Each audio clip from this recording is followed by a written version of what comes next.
ICICI हो गया, HDFC हो गया आपका, ठीक है।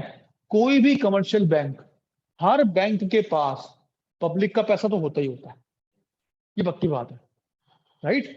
पब्लिक का पैसा होता है, साथ के साथ दूसरे बैंकों का पैसा भी होता है। जैसे मान लो एसबीआई ने, कमर्शियल बैंक एसबीआई ने आईसीआईसीआई से कुछ लोन लिया या लोन दिया वापस, या कुछ पैसा रख दिया उनके पास, ठीक है। इंटर बैंक ट्रांजेक्शन बोलते हैं उसको, क्या बोलते हैं, वो M1 में इंक्लूड नहीं करना, ठीक है। वो डीडी में इंक्लूड नहीं करना, यानी हमने पैसा इंक्लूड करना है, ठीक है, पैसा जो मेरे पॉकेट में है और पैसा पब्लिक का जो बैंक में है वो इंक्लूड करना है, इसलिए नेट लिखते हैं हम, ठीक है। सो नेट डिमांड डिपॉजिट का मतलब होता है मनी ओनली ऑफ पब्लिक। याद रखना ये क्वेश्चन 100% आएगा आपको, ये बोला। हाँ, डीडी फुल फॉर्म नहीं, मतलब they may create a hot question here कि net demand deposit includes the deposit of other banks in one bank, तो तुम्हारा आंसर होगा फॉल्स, राइट है जी। बैंकों का पैसा बैंक के पास पड़ा है, उसको हम M1 में नहीं डालेंगे, डीडी में नहीं डालेंगे, ठीक है। सिर्फ वही पैसा आएगा जो तुम्हारा हमारा है, पब्लिक का, जिसको हम जाएं जब चाहे निकाल लें, जब चाहे निकाल लें, एटीएम से निकाल लें, ऑनलाइन ट्रांजेक्शन कर दें, पेटीएम कर दें पैसों के हिसाब से, जब चाहे हम निकाल लें उसी को। तो ये जब चाहे निकाल ले, इसीलिए वर्ड डिमांड घुसा हुआ है। जब मेरी डिमांड हो मैं पैसा निकाल लूं, इसलिए उसको डीडी बोलते हैं, डिमांड डिपॉजिट। पैसे रख दिए मैंने, उसको डिपॉजिट बोलते हैं, ठीक है रोहित। पैसे रख दिए उसको डिपॉजिट बोलते हैं बेटा, ठीक है। और जब मर्जी मेरी डिमांड हो मैं निकाल लूं, इसलिए वो डीडी वर्ड आता है, डिमांड डिपॉजिट, ठीक है। और नेट वर्ड किस लिए आया, हमने ऐसा पैसा इंक्लूड करना है M1 में जो सिर्फ पब्लिक का है, बैंक का नहीं है, इसलिए बोलते हैं net demand deposit. Clear? Then you have OD, other deposit. Other deposit with RBI,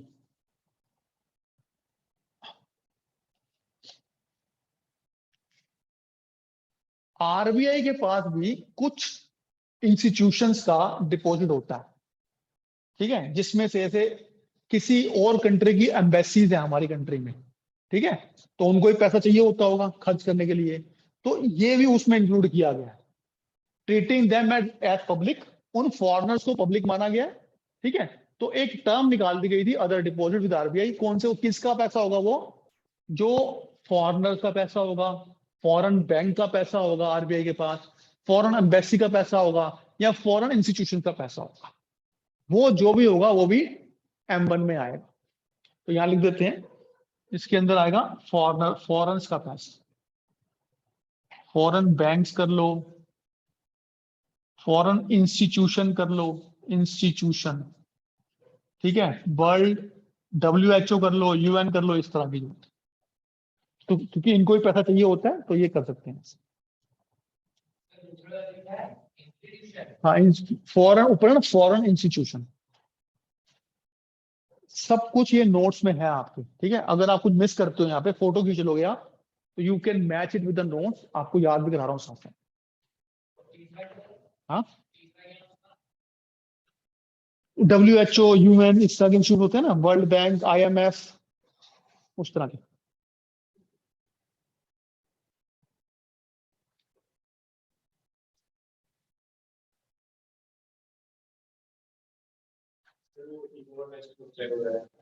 eco का टेस्ट चेक हो जाएगा ये संडे को, इस संडे। आज क्या बार है, ट्यूसडे। हाँ फिर हो जाएगा, देखो मिल जाएगा टाइम, कर दूंगा। yesterday I checked 4 papers, सिर्फ 4, हाँ, in 1 hour, right? So you can imagine how much time it takes to check a paper. So I should have that time also, right? पर ये है कि मैं, क्योंकि मेरे को 10:30 आ गए हैं, उसका भी आ गया, रोहित का भी आ गया, और खुशी खन्ना का भी आ गया, व्हाट्सएप से कर दिया उन्होंने, बट PDF बना दिया। सिर्फ एक बच्चे का टेस्ट नहीं आया मेरे पास। कौन है वो महानुभाव? लाला।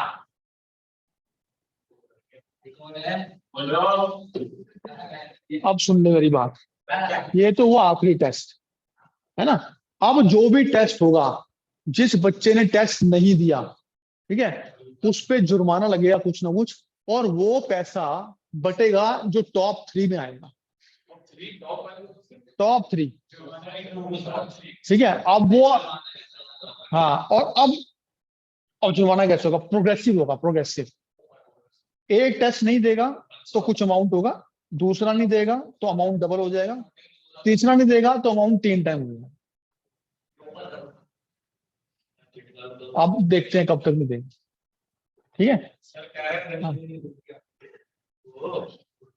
हाँ,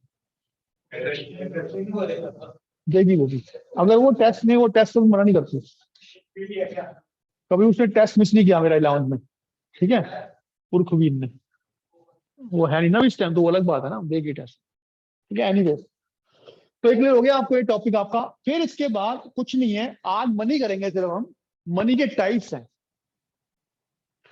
मनी किस किस तरह की होती है। 1 नंबर का क्वेश्चन, 1 नंबर का क्वेश्चन, नहीं भी आएगा तब भी कर लोगे आप। 3 तरह की मनी टाइप्स हमारे कोर्स में। कितनी तरह की? 2 ही है, मतलब एक मैंने ऐड कर दिया है वैसे। एक है हाई पावर्ड मनी, क्या है? High powered money. और एक है फिएट मनी, क्या है? Fiat money. और एक है फिड्यूशरी मनी, ठीक है। तो what I do, I just rub this banking वाला पार्ट, ठीक है, क्योंकि आज करना नहीं है हमने, तो we will rub this and we will do it tomorrow और day after tomorrow when the class will be there.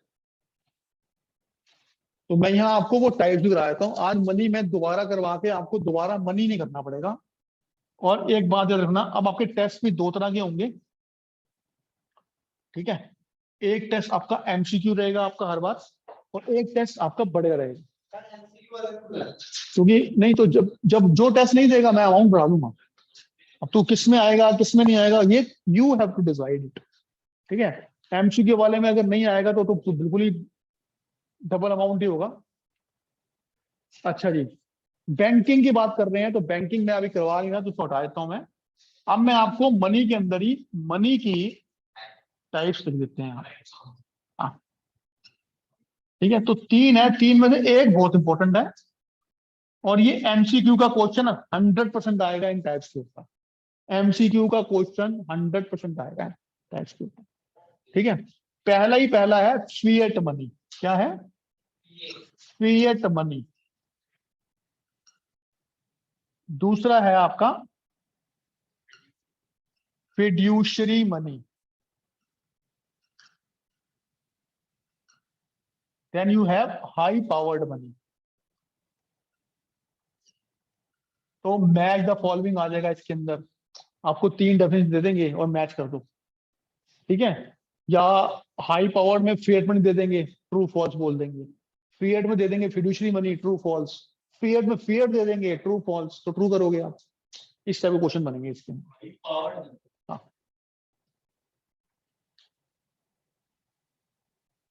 एक होता है सिनोनियम, क्या होता है? फिएट का सिनोनियम है ऑफिशियल ऑर्डर, क्या है? सेम सेम, एस से एस, सेम, ठीक है। तो फिएट का मतलब है ऑफिशियल, क्या बेटा?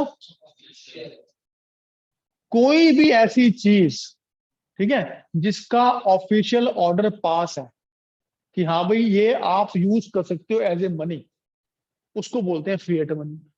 कितना आसान टॉपिक है, ठीक है। ये मेरे हाथ में 500 रुपए है, ठीक है, ये फिएट मनी है। अगर मैं इसमें ऑफिशियल ऑर्डर पास ना करूं, ठीक है, तो ये सिर्फ कागज का टुकड़ा है अपने आप में। मेरे साथ हो, ये कागज का टुकड़ा कि 500 वैल्यू क्यों है? क्योंकि इस पे एक ऑफिशियल ऑर्डर पास है, लिखा होता है ना पीछे, मैं आरबीआई का गवर्नर इस 500 रुपए के नोट के धारक को 500 रुपए देने का प्रॉमिस करता हूं, ऐसे लिखा होता है ना इसके अंदर। तो यानी उस आरबीआई के बंदे ने इस पे ऑफिशियल ऑर्डर पास कर रखा। यानी इंडिया के अंदर ये 500 रुपए की पेमेंट लेने पे मुझे कोई मना नहीं कर सकता। मैं नहीं बोल सकता कि मेरे को नहीं चाहिए, मत दे, मेरे को कुछ और ला के दे ना। इसीलिए उसको फिएट ऑर्डर, फिएट मनी बोला है, ठीक है। तो जितनी भी करेंसी है हमारे इंडिया के अंदर वो सारी की सारी फिएट मनी। फिएट मनी का दूसरा नाम होता है लीगल टेंडर। क्या होता है? टेंडर। तो फिएट मनी को ही हम बोलते हैं ऑफिशियल ऑर्डर, ऑफिशियल ऑर्डर और लीगल टेंडर। जितनी भी करेंसी है लीगल टेंडर है। ऑल करेंसी, ये सारी लीगल टेंडर। क्लियर रोहित? मोटा मोटा गेम यही है, शॉर्ट नोट आ जाए उस तरह की चीज होगी। जो डीमोनेटाइजेशन का आया था 8 नवंबर 2016 को, क्या आया था? 8 नवंबर 2016 को नरेंद्र मोदी ने आपको बोला था माय डियर फ्रेंड्स, 8 नवंबर 2016 रात के 12 बजे के बाद 500 और 1000 के नोट, ठीक है, लीगल टेंडर नहीं होंगे। क्या बोला था उसने? लीगल टेंडर नहीं होंगे, यानी ये लीगली एक्सचेंज के काम नहीं आएंगे, ये लीगली एक्सचेंज के काम नहीं आएंगे। तो अगर वो नरेंद्र मोदी उसकी जगह पे ये लाइन बोलता ना, अगर कि 8 नवंबर 2016 को रात के 12 बजे के बाद 500 और 1000 के नोट फिएट मनी नहीं कहलाए जाएंगे, तब भी ठीक था। लेकिन फिएट मनी का मतलब आम पब्लिक को नहीं पता होगा, तो he has used the word legal tender. मेरे साथ हो? लेकिन आप बच्चे हो इकोनॉमिक्स के, तो you should know legal tender हो या फिएट मनी हो, इक्वल मीनिंग है। मेरे साथ हो? तो ये इसके बारे में है, fiat money. Now what is fiduciary money? जिस तरह फिएट का सिनोनियम होता है आपका ऑफिशियल ऑर्डर, उसी तरह फिड्यूशियरी का सिनोनियम होता है प्रॉमिस। क्या होता है? प्रॉमिस करना।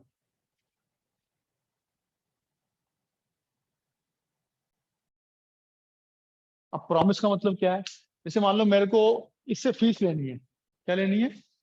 फीस लेनी है, ठीक है। अगर तो ये फीस मेरे को इन नोट्स में देके जाएगा तो कोई दिक्कत नहीं है, राइट? पैसा है, चलेगा चलेगा, 100% चलेगा। लेकिन इसने कहा सर मैं फीस ऐसे नहीं दूंगा आपको, मैं आपको चेक कर देता हूँ। क्या कर देता हूँ? अब चेक क्या है बताओ? Cheque is fiduciary money. Cheque क्या है? उस चेक पे से साइन किया। क्या मैं ये चेक लेके पहुंच जाऊंगा किसी के पास कि मेरे को ये चेक पकड़ ले, पैसा दे, मेरे को ये 5 किलो अचार दे दे या 5 किलो सब्जी दे दे? Can I say that with cheque? ये चेक मेरे को देगा, वो चेक मैं बैंक में डालूंगा अपने, फिर बैंक में पास होगा नहीं होगा वो बात की बात है, ठीक है। तो उसको बोलते हैं फिड्यूशियरी मनी। यानी प्रॉमिस किया है इसने मुझे, प्रॉमिस कैन बी ब्रेकन आउट, तो ब्रेक हो सकता है ना प्रॉमिस, इसलिए उसको फिड्यूशियरी मनी बोलते हैं। तो बैंक चेक को, ठीक है, विच कैन बी बाउंस्ड, इसलिए उसको फिड्यूशियरी मनी बोला जाता है, फिएट मनी नहीं बोला जाता। Fiat money is only currency, जो डायरेक्टली आप जाओ आपको सामान मिल जाए। चेक मतलब एग्जांपल है, हाँ चेक की समझ है। डिमांड ड्राफ्ट भी एक तरह से मैं फिएट मनी बोलता हूँ। डिमांड कब होता है बाउंस? तो बताइए, तो मतलब आई एक्सप्लेन राइट नाउ, ठीक है। तो पहले ये लिख लो, ये चेक मनी की तरह होता है। हाँ वो कैसे था, चेक हो गया आपका, एग्जाम्पल है ये cheque, bank cheque. Demand draft क्या होता है? अब इसने क्वेश्चन बोला कि डिमांड ड्राफ्ट भी होता है रोहित। डिमांड ड्राफ्ट क्या होता है? मान लो मेरे को अपने बेटे की फीस जमा करनी है डीटीयू में। कहाँ जमा करनी है? आजकल तो ऑनलाइन शुरू हो गया है, ये मैं बता रहा हूँ अपने टाइम की बात। मतलब मेरे को अपने कॉलेज की फीस जमा करनी थी, ठीक है। It was in the year 1994, मेरा पहला साल वो था कॉलेज में, ठीक है। तो मुझे फीस जमा करनी थी, उन्होंने कहा हम कैश नहीं लेंगे। क्या बोला? क्योंकि इतने बच्चे होते हैं, कहाँ कैश मारूंगा मैं लाखों रुपए का। 2000 की फीस हुई, अगर 600 बच्चों ने जमा करनी है एक दिन में, तो 12 लाख मानना पड़ेगा उनको, हम नहीं संभालते, ठीक है। मैं कहा चेक ले लो, चेक तो बाउंस हो सकता है रिस्क है ना बाउंस चेक में, फिड्यूशियरी है ना, वो तो बाउंस हो सकता है। कल को तेरे अकाउंट में पैसा ना हो तो चेक ले लूं मैं, तेरा एडमिशन कर दूं, मेरी सीट भी बुक हो जाए और पैसा भी ना आए। समझ रहे हो कितनी बड़ी चीज है ये? सीट बुक हो जाएगी मेरी पेमेंट देते ही मेरी, ठीक है, और पैसा आया नहीं उनके पास, तो मेरी सीट खाली हो गई है। उसको चेक नहीं लेते वो, ठीक है। तो उसका एक अल्टरनेटिव होता है डिमांड ड्राफ्ट।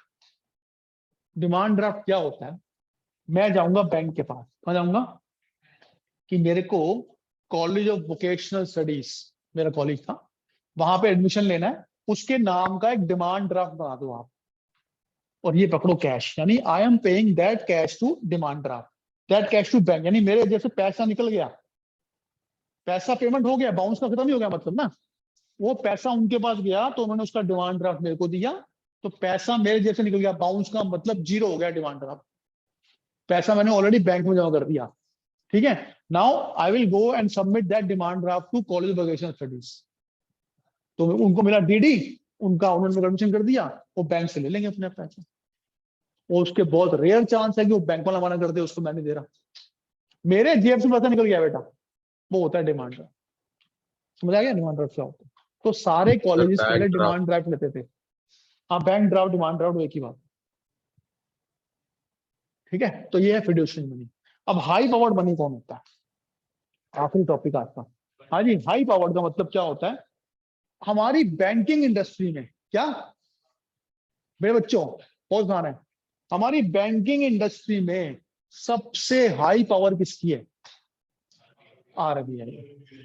तो जो भी करेंसी आरबीआई ने छापी है उसी को बोलते हैं हाई पावर्ड मनी। अब वो चाहे वो पब्लिक के पास हो, चाहे वो बैंक के पास हो, चाहे बैंक की आरबीआई के पास हो, आरबीआई है, देखो ध्यान से सुनना आप, आरबीआई ने 50 करोड़ छापा, करेंसी छापी, ठीक है, 50 करोड़ में 30 करोड़ सर्कुलेशन में आ गई, तो वो आरबीआई छापी, हाई पावर्ड मनी है, ठीक है। 20 करोड़ रुपए बैंक के पास जमा है, वो छापी किसने है, वो हाई पावर्ड मनी है। यानी कि high powered money include all the currency with public and with banks, ठीक है। अब जिसने मनी एंड बैंकिंग पूरा किया मेरे साथ, एक होता है कैश रिजर्व रेशो, तो यानी हर कमर्शियल बैंक को कुछ ना कुछ पैसा रखना पड़ता है आरबीआई के पास, तो वो भी हाई पावर्ड मनी ही होता है, ठीक है। तो ऑल मनी पब्लिश्ड बाय या issued by RBI is called high powered money, चाहे वो बैंकों की हो चाहे पब्लिक की हो, ठीक है। High RBI issued money, RBI issued money, technically ये टॉपिक वैसे है नहीं कोर्स में, एक अभी लाइन का कहीं ना कहीं होगा एनसीईआरटी में। और आरबीआई ने जो पैसा इशू किया, चाहे वो पब्लिक के पास हो वो भी आरबीआई ने इशू किया है, चाहे वो पैसा पब्लिक ने बैंक में रखा हो वो भी आरबीआई ने इशू किया है, चाहे बैंकों का पैसा भी हो, even if it is not M one हो ना उससे मतलब नहीं है, आरबीआई ने इशू करना चाहिए बस, ये टॉपिक है। क्लियर? तो जो M1 का पार्ट है, M1 का सारा पार्ट ही आरबीआई ने इशू किया हो, ठीक है। उसके अलावा क्या, उसके अलावा जो इंटर बैंक ट्रांजेक्शन है, जो M1 का पार्ट नहीं थी, जो M1 का पार्ट नहीं थी, वो भी हाई पावर्ड मनी होता है। M1 का पार्ट क्या है, करेंसी है, किसने इशू किया बेटा, आरबीआई ने। M1 का पार्ट क्या है, डीडी है, कौन सा, जो पब्लिक का पैसा पड़ा है, किसने इशू किया, आरबीआई ने। M1 का पार्ट जो डिपॉजिट है आरबीआई के पास, वो किसने इशू किया, आरबीआई ने। क्या बैंकों का पैसा जो एसबीआई ने रखा था आईसीआईसीआई में, क्या वो आरबीआई ने इशू नहीं किया, वो भी हाई पावर्ड मनी बन जाएगा, चाहे वो M1 में नहीं है, सब कुछ हाई पावर्ड मनी है जो आरबीआई ने इशू किया, चाहे वो इंटर बैंक ट्रांजेक्शन हो, चाहे कमर्शियल बैंक का कुछ रिजर्व आरबीआई के पास ही पड़ा है, वो भी हाई पावर्ड मनी। आरबीआई सब कुछ आरबीआई का ही होता है, वो हाई पावर्ड। तो इसके साथ ही हमारा एक मनी वाला टॉपिक खत्म हो गया। नहीं वो भी है, वो छापता आरबीआई नहीं है पर माना जाता है, हाँ इशूड, कुछ भी करेंसी इशूड। अच्छा जी आगे बढ़े, तो हमने क्या क्या कवर कर लिया, एक बार डिस्कस कर ले दोबारा एक बार, हमने क्या कवर किया, मनी क्या होता है, हाँ सारा याद हो गया आपको, मेरे साथ हो, याद हो गया, कुछ नहीं हुआ, 70% तो हो गया होगा। तो फिर कर लेते हैं, मनी क्या होता है बेटा, मनी इज एनीथिंग, सारे इकट्ठे बोलेंगे मेरे साथ, मोबाइल छोड़ के जो जो बोल रहे हैं इकट्ठे बोलेंगे, money is anything which is generally accepted as, Sardar Manmohan Singh, money is anything which is generally accepted as Ram Mohan Singh. Money supply के 4 major M1, M2, M3, M4। क्या? मनी सप्लाई के 4 major M1, M2, M3, M4, जिसमें सिर्फ कोर्स में M1 है, जिसको बोलते हैं C plus DD plus OD। C plus DD plus OD यानी C क्या है? Currency held by public including notes and coins. DD क्या है? Net demand deposit held by bank, inter bank saving नहीं इंक्लूड करनी। ठीक है जी। ओडी क्या है? Other deposit with RBI of foreign institution या बैंक या कंपनी। मेरे साथ हो WHO UN, ये आपका हो गया M1। फिर हमने क्या किया जी? मनी सप्लाई क्या होता है? Money supply is total volume या total amount of money held by public at particular point of time. Again total बोल क्यों नहीं रहा यहाँ शरीफ? हाँ, money supply total amount of money held by public at particular point of time. फिर बोलेंगे money supply is total amount of money held by public at point of time. Money supply is total amount of money held by public at particular point of time. कोई भी ऐसा variable अगर point of time पे major होता है उसको stock बोलते हैं। क्या बोलते हैं? स्टॉक बोलते हैं। फिर हमने किया कि RBI ने ये मेजर दिए थे 1967 में और 68 में। एक नंबर होता है आपका। ठीक है, एक और बताता हूँ। RBI का जो हाँ हाँ लिखा तो ऊपर। ठीक है, RBI खुद जो बना था वो बना था 1935 में, ये भी याद करो। RDM, हाँ 1935 में आया था RBI।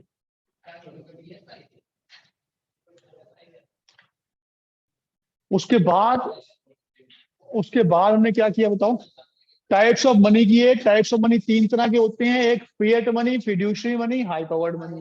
Fiat money is all good and official order या लीगल टेंडर, जिसको दुनिया का कोई बंदा इंडिया में रहते मना नहीं कर सकता। ठीक है, उसके बाद fiduciary money which is a promise money, bank cheque money होती है।